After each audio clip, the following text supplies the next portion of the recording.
Donc nous allons commencer une nouvelle partie de discussion avec notre cher professeur Hassan Rachid. Nous avons parlé la dernière fois sur 2-3 thématiques importantes. On a parlé de l'enfance, on a parlé du quartier, on a parlé de ciné-club, une période importante dans la formation de M. Hassan Rachid. Et puis, on a parlé également de l'école, du collège et le lycée. Aujourd'hui, donc, encore une fois, d'abord merci d'accepter toujours de continuer ce type d'entretien et rencontre avec vous. Aujourd'hui, nous allons commencer par le parcours du chercheur, à savoir l'école doctorale, l'étude doctorale, et comment ça a commencé. Et bien évidemment, ça permet après de parler de l'émergence, bien évidemment, du chercheur. Merci, merci, c'est Aziz. Alors, l'émergence d'un chercheur, vous savez, d'abord, il y avait le réflexe à l'époque, c'était d'avoir sa licence et puis de partir travailler, ou faire le service civil. À l'époque, il y avait 2 ans de service civil avec l'État, donc pour ceux qui le souhaitaient. Le réflexe de continuer ses études après la licence n'était pas donné, n'était pas concevable, n'était pas pensable pour la génération d'avant. Donc nous, il y avait la possibilité d'avoir une petite bourse pour poursuivre ce qu'on appelait à l'époque le 3e cycle, ce qu'on appelle maintenant le master. Et donc déjà prendre la décision de poursuivre ses études, c'était pas pour une carrière, c'était justement pour se familiariser avec le domaine de la recherche. Donc il y avait ça, et puis il y avait cette chance que nous avions, que ma génération avait, c'est d'avoir Bruno Etienne à la faculté de Casablanca, faculté de droit de Casablanca. Et son séminaire, il y avait 2 séminaires, le premier portait sur tradition et modernité, et le deuxième sur méthode des sciences sociales. Donc ces 2 séminaires m'ont bouleversé. C'est à travers ces 2 séminaires que je vais un peu découvrir le vocabulaire des sciences sociales, découvrir les auteurs de sciences sociales, découvrir quelques bribes de l'histoire des sciences sociales. Avant, je rappelle tout simplement, mais très brièvement, mes lectures, c'était en rapport avec le cinéma, le ciné-club, pendant 8 ans, sémiologie, idéologie et cinéma, etc., les écoles de cinéma, et puis les études de droit. Les livres sur le droit, des livres juridiques. Donc c'était un peu limité. Les sciences sociales, je vais les découvrir avec le 3e cycle. Alors, avec Bruno Etienne, quand je dis découvrir, c'était vraiment dans la souffrance, c'était une avalanche de concepts que je ne maîtrisais pas, que je découvrais pour la première fois, statut, contrat, potlatch, émique et éthique analysée, et ainsi de suite. Donc, plusieurs concepts que j'écoutais pour la première fois. Ça nous a bouleversés, en tout cas ça m'a bouleversé. Mais non seulement les concepts nouveaux et les mots nouveaux que je découvre, mais même les concepts que je croyais connaître, oui. À partir de mes lectures marxistes, comme classe sociale, comme idéologie, comme infrastructure, etc. Donc même ces concepts-là étaient avec Bruno Etienne était problématique. Donc il n'y avait pas. Nous, on était dans la certitude du ciné-club, dans la certitude du militant, arrogant des fois. Et avec Bruno Etienne, c'était vraiment une cassure, une rupture mais sans jamais savoir vers où j'allais. Ça va amener. Et donc il y avait avec Bruno Etienne, il nous a sensibilisés à un type de lecture en sciences sociales et un rapport avec la lecture qui est un rapport problématique, un rapport, on ne disait pas à l'époque réflexif, mais c'était un peu le cas, c'est-à-dire ne pas prendre à la lettre, argent comptant, ne pas croire ce qu'on est en train de lire. Donc il y avait cette période-là, donc ça a duré 1 année, et ça a eu des effets par la suite, bien sûr.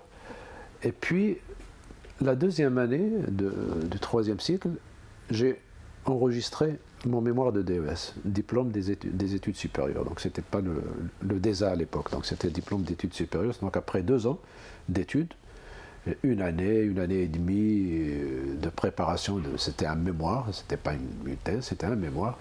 Donc, j'ai enregistré le mémoire en m'inspirant du séminaire de Bruno Etienne, Tradition et modernité. Et donc, mon mémoire de DES portait sur la modernisation de collectivités traditionnelles. Donc, j'ai travaillé sur 3 tribus, Zemmour. Mais également, je me suis inspiré, c'était la 2e année, je me suis inspiré d'un séminaire de François Blanc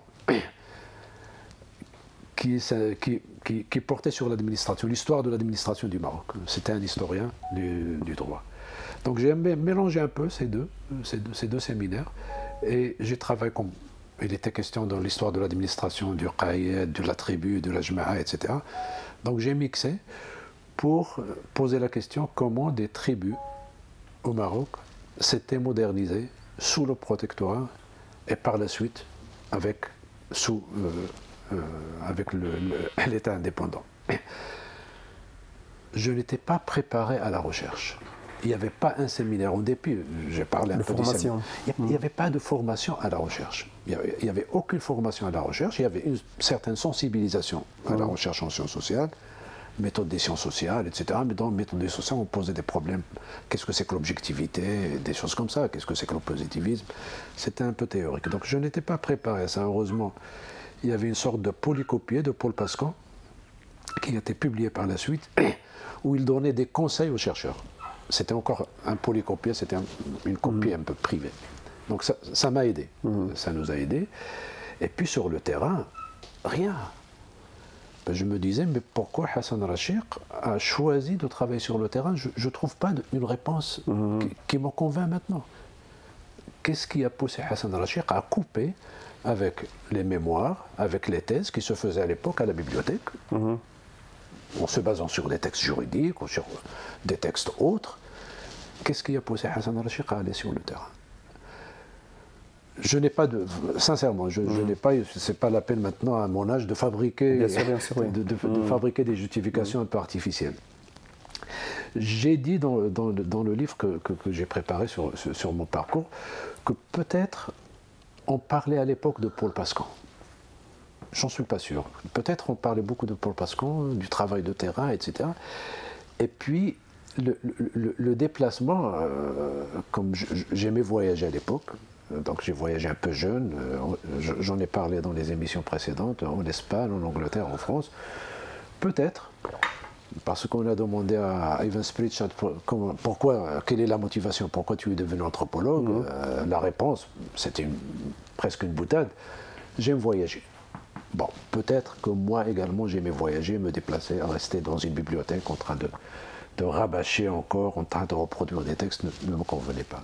Mais il n'y avait aucune préparation au terrain et on ne pensait pas à l'époque qu'il devrait y avoir une préparation. Oui, exactement, c'est ça. Ce n'était pas une exigence, c'était parce que ce n'est pas une tradition. Impensable. Il n'y avait pas de tradition, donc il fallait tout simplement préparer quelques questions, aller sur le terrain, poser quelques questions, ramener les réponses et puis rédiger. C'était très simple à l'époque. Alors, 1980, en octobre 80, j'ai enregistré mon mémoire et 2, 3, 4 mois plus tard, j'ai commencé par une collecte d'archives ici à Rabat. Ministère de l'Intérieur, mais c'était les archives coloniales. On m'a demandé, c'est ça qu'on commence, on commence à découvrir les problèmes de terrain. On me demande une autorisation. Vous ne pouvez pas consulter les archives sans autorisation. Alors commence une petite odyssée autour de cette autorisation. J'ai, comme Driss Bassari, assuré des cours à la fac. À l'époque, il assurait des travaux dirigés. Et c'est pendant ces travaux dirigés qu'il dénichait un peu quelques cadres qui vont l'aider par la suite. Donc, nous, militants à l'époque, assister à un cours de Driss Bassari, des travaux dirigés de Driss Bassari, c'était impensable, donc on n'y assistait pas. Mais bon, j'étais obligé de lui demander, il était ministre de l'Intérieur, de le rencontrer à la faculté de droit de Casablanca et de lui demander, voilà, de me recommander auprès de ses services. Il a signé, effectivement. Donc j'ai eu l'autorisation 3 ou 4 mois plus tard. L'autorisation pour consulter les archives et l'autorisation, on appelle ça autorisation, mais ce n'est pas une autorisation, c'est tout simplement une lettre. On demande aux autorités locales de faciliter la tâche de Hassan Rachid, etc., qui va venir de telle période, c'était un mois à l'époque. Mois août, septembre. Alors j'obtiens ça, je me dirige vers le terrain. Pourquoi j'ai choisi les Zemmour? C'est encore arbitraire. Il y a de l'arbitraire, donc... Enfin, il y a de l'arbitraire, il y a du rationnel. À un moment, je pensais, parce que j'ai beaucoup lu sur les tribus zaïennes. J'ai dit, bon, je vais travailler sur les tribus zaïennes, mais Khénifra, c'était loin. C'était aussi simple que ça. Et donc, comme j'avais lu un peu sur les Zemmour, je me suis dit, bon, les Zemmour, c'est accessible. 60 km de Rabat, il y a des taxis, etc. Et donc, j'ai choisi les Zemmour, d'abord, parce que j'étais charmé par le droit coutumier, par la coutume, par la tribu, etc. Et il y avait une littérature, il y avait de la matière, il y avait une littérature qui était assez intéressante. Donc j'ai choisi de travailler et de faire mon terrain sur les Zemmour. Le terrain, maintenant quand je parle de ça, bien sûr, le terrain que j'ai fait chez les Zemmour, je l'ai appelé par la suite, quand je préparais mon livre, un terrain d'appoint. C'est-à-dire que l'essentiel de mon mémoire, c'était des textes de seconde main, sur l'histoire de la tribu, sur les archives, des chercheurs qui ont déjà travaillé sur la tribu, qui ont produit des articles, des livres, etc. Donc l'essentiel, on va dire les 2/3, c'était basé quand même sur des textes. Et le tiers, c'était des questions. Par exemple, je lisais sur Tata, le pacte de Tata. Et puis, en partant des informations sur le pacte de Tata que j'ai lu, je posais des questions. Alors, le Tata, c'est un pacte tribal qui est scellé entre 2 tribus. Et quand ce pacte est scellé entre ces 2 tribus, c'est autour d'un repas pris en commun, et puis un tirage au sort des babouches.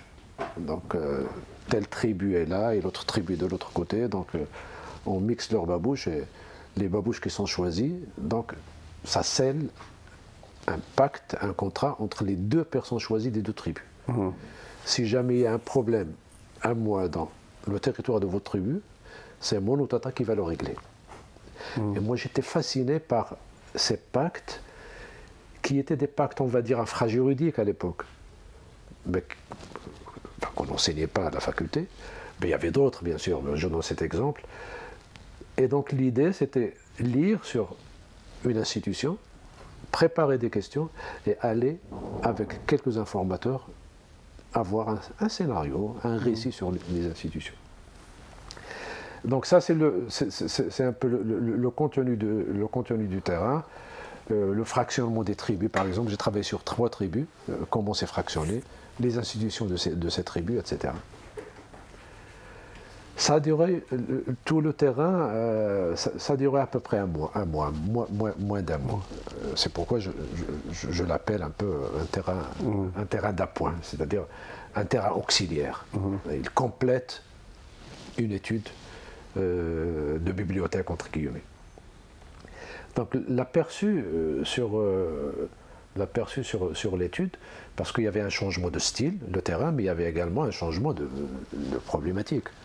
C'est-à-dire que il y a le droit, bien sûr, il y a toujours le droit colonial, le droit de l'État indépendant, mais vu d'un point de vue historique et sociologique. Avec les bribes de l'époque, avec la formation que j'avais à l'époque, donc c'est trop léger. Mais bon, j'ai pu décrire la modernisation de ces 3 tribus. Par exemple, l'un des aspects de la modernisation, sous le protectorat français, sous l'administration coloniale française, c'est la démilitarisation des tribus. Premier point. le Maroc traditionnel, il y avait le Makhzen, mais le Makhzen n'avait pas le monopole partout, sur tous les territoires. Il n'avait pas, même lorsqu'il dirige un territoire, il n'avait pas le monopole des armes. Les Moules, c'est à côté. C'est 60 km de Maknas, sous le sultan Moulay Ismail, et avant, c'est 70 ou 80 km de Fès. Donc il n'avait pas le monopole, donc l'État colonial, avec sa conception jacobine, ne pouvait pas vivre dans un espace où il y a d'autres groupes qui manipulent ou qui utilisent les armes. Donc c'était la démilitarisation, avec toutes les conséquences que ça a, parce que bon, les pactes intertribaux par rapport à la guerre vont disparaître, la transhumance, ils vont fixer les transhumants, avec toute la réglementation de la forêt. Donc les Moules, c'était pas nomade. Quand je parle de transhumance, c'est-à-dire que 2 fois à l'année, ils se déplacent avec leurs troupeaux, avec leurs tentes. Il n'y avait que les tentes à l'époque. Donc c'était des transhumants. Donc ils vont fixer progressivement les transhumants. Les jma'a, ce n'est plus la jma'a de la tribu, la petite jma'a de la tribu, donc ils vont créer des jma'a, de grandes jma'a qui ressemblent un peu à des assemblées, et ainsi de suite. Donc il y avait ces aspects-là de modernisation, où par exemple l'espace juridique particulier va disparaître. Qu'est-ce que j'entends par espace juridique? L'espace juridique où la jma'a qui va dicter ses règles. Voilà ce qu'on va faire. Si vous ne faites pas ça, voilà la punition, et c'est la jma'a de la tribu ou du douar qui va prendre en charge l'exécution de... Ces espaces juridiques tribaux vont disparaître au profit d'espaces, pas encore national, mais un espace qu'on va dire berbère, le droit coutumier, avec le Dahir dit berbère de 1930. Donc ils vont créer des espaces juridiques plus homogènes que ne l'était l'espace juridique particulier tribal. Avec l'État indépendant, l'État indépendant va créer un espace juridique national. Il y a toujours, bien sûr, des règles locales, il y a toujours des règles, un droit qui gère les parcours, etc. Mais il y aura une dominance d'un droit, chose qui n'a jamais existé au XIXe siècle. Il n'y avait pas un droit du Makhzen qui était appliqué et applicable à un territoire. Avec l'État indépendant, ça va être un droit national sur la famille, sur les parcours, sur en rapport avec la justice, qui va un peu être le dénominateur commun des Marocains et de l'administration marocaine. Est-ce qu'il y avait des changements, des résistances à ce moment-là, de la part des tribus, d'avoir des nouvelles lois s'intègrent de la part de Mekhzen pour établir un ordre nouveau, ou bien non, c'était en douceur? Là, il y avait des résistances, mais pas au sens de contestation. L'un des aspects que j'ai étudié, c'est lorsque, en 1990, il y a une tribu qui va revendiquer une commune rurale à elle seule. Donc j'ai travaillé, comme j'ai dit tout à l'heure, sur 3 tribus, Aït Abou, Aït Wahi, Aït Belqasem. Et donc les Aït Belqasem et Aït Wahi étaient intégrés dans une seule commune. Oui. Les Aït Belqasem vont, à partir de 1990, ils vont réaliser ça. À partir de 1981, ils vont commencer à revendiquer une commune qui leur appartient. Et c'est là où c'est pas une résistance au sens de... c'est une revendication, mais lorsqu'on parle de modernisation, on parle d'une commune qui n'épouse pas la tribu. Et Dieu sait que les nationalistes ont essayé que la carte communale ne corresponde pas à la carte tribale. Ah oui. Et que les noms des communes ne correspondent pas aux noms des tribus. Donc le nationalisme était dans cette trajectoire, d'accord, de tout ce qui est local, tout ce qui est tribal doit disparaître au profit de ce qui est national. Donc des fois ils ont fusionné des tribus, des fois ils ont divisé les tribus en fonction de paramètres qui sont des paramètres bureaucratiques. Mais lorsque 2 décennies après l'indépendance, il y a une tribu, Aït Belqasem, qui revendique une commune à elle. Moi, j'appelle ça de la résistance, mais pas au sens de... Pas au violent, sens de- pas... Voilà, donc Oui. c'est une revendication. Il y avait des lettres écrites au ministère de l'Intérieur, etc. Et finalement, en 90, ils ont eu gain de cause. Figurez-vous, la commune s'appelle la commune Aït Belkacem. Donc le nom de la Depuis. tribu. Est-ce que le nationalisme s'est affaibli ou pas? Est-ce que l'administration n'a plus la mémoire nationaliste que les fonctionnaires avaient dans les années 60, etc. Peut-être. Voilà, Très bien. première partie terminée.